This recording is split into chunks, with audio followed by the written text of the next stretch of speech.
Hey guys, it's time for part 2 for today's Market Watch. And for this one, we're going to be starting with another topic of trial decks. Earlier, we were talking about heal triggers for Brandgate, where I also brought up the trial deck for Brandgate. This time, we're going to be talking about the second Dragon Empire one for Mide, which has Bavsargra in it. So, one thing to note already is that these deck displays over here, you can see we've already got a $25 listed one here, and these contain 8 decks inside of them, and they have been selling for $30 to close to $40 a piece.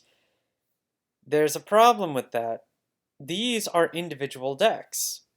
We're looking at $13 for the base listing here, and the market price for some reason is $9. Now note the MSRP for these decks is supposed to be between $3 and $5. So this is already a soup up of what it's supposed to be worth. The reason I'm also bringing this up right now is not just because of this really irregular price, but because some of the cards in here are actually used in Gandeva. Prior builds of Dragonic Overlord and now builds of Gandeva seem to be using the ride line for Bavsargra. The reason being is that they get the sword or the shield off the ride line, and then they just use the sword or the shield as a free discard to continue the ride line, just to get to grade 3. There's no other purpose to it other than that. I've done it myself playing Overlord, and it helps because I need to maintain Counterblast too. And so if you're playing a deck that uses more Counterblast and you don't want to use up too much of it, usually you'll go with this ride line to evade Counterblast, like with Bar for Overlord, for instance. It's a trade-off, but do keep in mind that for some reason these are increasing in price, but there are still displays that you can get with more decks available. Of course, when it comes to this ride line, you should only need one copy of each of the grade 1 through 2, if you even need the grade 2 in any capacity. And then you'll just need one of the arms, the sword or the shield specifically. You cannot use the gun, and you cannot use the spear. But speaking of the spear, Adita, the spear for Bavsargra, has gone and went way up in value. We've had a buyer go $15 for 4 each. And then overall, they've been selling for $5 prior to that. But the only copies on the market now are $14 to $15 each. This is a staple for Bavsargra herself, as it allows you to play 2 arms in one turn and also draws you extra cards. And of course, it's a 10k bonus, which is really nice too. Yeah, there's still this trend of stuff from set 4 going up in price time to time. And of course, with set 9 having Bavsargra support, that has brought more of the support to light as well, which could also be contributing to the price. Vairina Espiradia is also going back up again, where the triple rare is now $35 low with 4 listings. And then you've got the SP with 6 listings at 48. Of course, even with the increase in price of the triple R, the SP is still kind of holding at the listings that it was at, but it has a market price of 26, so let's see what it's actually been selling at. 28, 26, 25. So ultimately, the SP has not been selling, even at these high prices. But the DSR is what I want to bring attention to again, as, well, it is the top rarity, but its listings that sell are 60, and then we've had a few $75 to $80 ones that have sold. So this does sell on occasion at $80. But there are also only 3 listings left at $80, $81 before they spike up to $150 again. I can't imagine those 150s are going to sell that easily, especially since the main use cases of this card are not necessarily that heavily playable anymore. Going on to Eva, I do want to talk about how it's doing in Japan despite the Combine Rusher limitation, and I can tell you right now, from the last several big tournament circuits, it's still doing really well. Eva is still one of the most popular builds to find in team tournaments right now, and prices for the stuff from set 5 are still pretty high. In fact, Knight of Blackness Obscurity, the grade 3, is almost out of quantities for its triple R starting at $20, and the SP is not in stock anymore. As for the grade 2, which is from set 8, that is still cheap to pick up at about $3 a piece with 26 listings. And then if you want the FFR, we're starting at 15 listings for $45. I mean, there's Obscured for that, and then there's Eva herself, where we're seeing some heavy valuation spikes for the SPs all over again. The grade 1 afternoon nap only has a listing at $100. Then you have the grade 2 and 3, which are both out of stock for their SPs.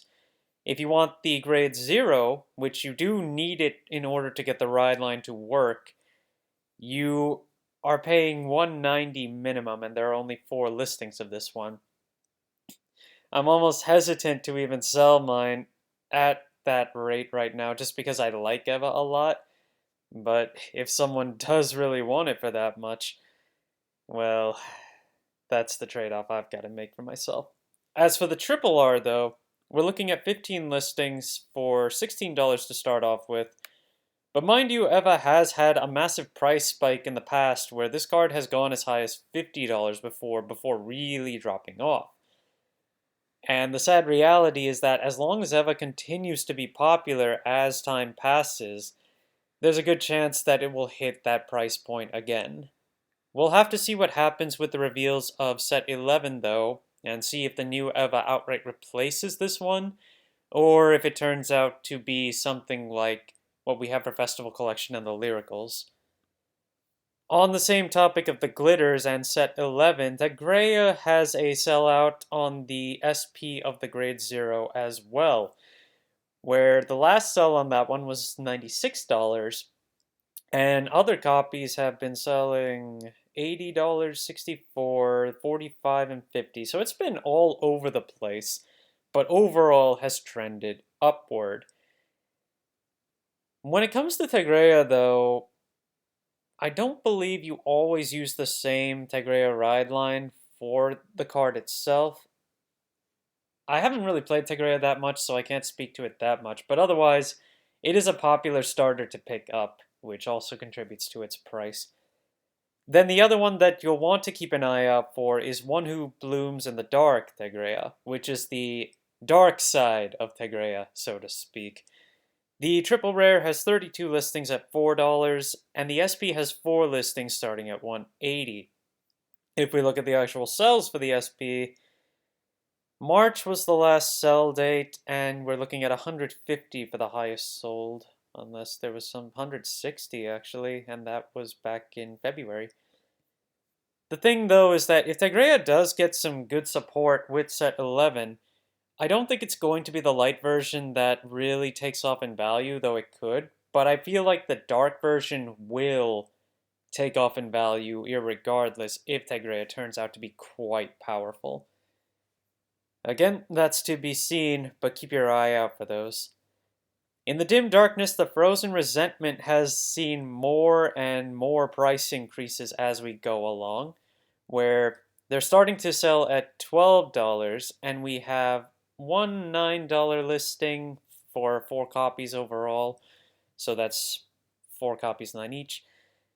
Otherwise, when we look at multiple copies, we're looking at least $12 a piece. But of course, that's just for the double R. If you want the FR, that's a different story. There's only one listing for that one available, 4 copies, and it's $30 right now.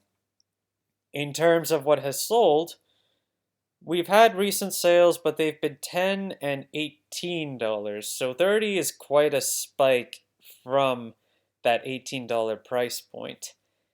We'll have to see if someone actually bites. I feel like it'll eventually happen, but I would hope that more listings show up before that happens to keep the price at least somewhat down.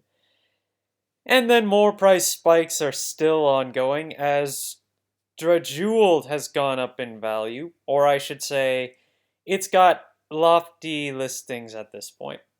Or actually, we just got a new one up there, $30, 4 copies, but we've seen sales at $20 for the last few days, and after that $30 listing is gone, we're up to $45 to $50, and this is just a triple R, mind you. I mean, with Master Jeweled coming along and Jeweled being a strong deck in Japan as well, it's no surprise that this card is expensive, but this card is... it's getting too expensive from how I feel about it. Then again, stuff that tends to go above $20 for a triple rare already ends up really expensive in my book in general, and just makes a deck far unreachable for most of the player base. The DSR is already out of stock, and then the FFR is still in stock starting at $70 basically with 4 listings. And then of course the Triple R only has 4 listings as well. We'll have to see. Hopefully we'll get some more listings out, but again, when it comes to set 7, it's hard to get that many. Moving on to the Dragontree stuff from set 9, I just want to have a brief overview of what's available for this, as unfortunately Dragontree has failed to take off in terms of massive playability, and you really don't see it in tournament play. So just kind of looking from the bottom up, I suppose, we're looking at some of the wretches for each of the nations. When you look at the bottom 4, it's basically Cater Sanctuary, Dragon Empire, Dark States, and Stoichia. And then once you get to Brantgate, we start getting to about $4 or $5, but the rest of them are $1 to $2, except you also have to consider that Bist Atyavas for Stoichia may be on the cheaper side right now, but it's also running out of quantities. It's got the lowest amount of listings for its triple rare compared to the others, and actually has a lot more listings closer to $5. And for good reason, considering that Zorga is actually playing it for its mask version. Since Zorga has access to Shadow Cloak, you don't necessarily have to play the grade 2 from set 10, which can just search the mask for you. You can just use Shadow Cloak to dump the mask and immediately go in for your Persona ride if you don't feel you're lucky on the top 5 check. And the mask is, of course, a one-order play, so if you're trying to play a different order, then you don't want to be playing the mask, like, for the turn. When we take a look at the FFRs, Lloyd is still the most expensive at about $30 to start. Solda Sock seems to be second place in terms of market price, and in terms of actual listings, it's also second at $24 to start. Then you have Shreeder, who is the Dark States one, at $15.50. Drago Bokto for Dragon Empire, who's $24. And then Bist Avdes is $20 for the base FFR listing. So ultimately, prices are still okay for the Dragontree high rarity stuff. And if we look at Griffogila himself, the triple rare is still under $3 to start. And the FFR is under $45 right now to start. The DSR is $90.90 as its base listing, and quantities are still quite available. Even the DSR has 22 listings, which is quite a lot for a DSR. It's not selling well at all. And to wrap it up, we have the Dragontree marker, of course, which, if you saw my community posts, there are only 6 of these per case, and they were selling initially at about $10 when the set first released. But it's dropped off since then, and set 10, there is a confirmed reprint for that one from the Japanese market. And there are plenty of quantities now on the market for about $6. That's still pretty high for a token card, but you'll have to wait until set 10 if you're hoping that this will go down any further. But I would imagine, even for set 10, you're only going to get maybe 6 of these tops per case as well. If it's better, great, but I doubt it. Thank you guys for watching today. If you liked the video, please like and subscribe, and I will see you guys next time.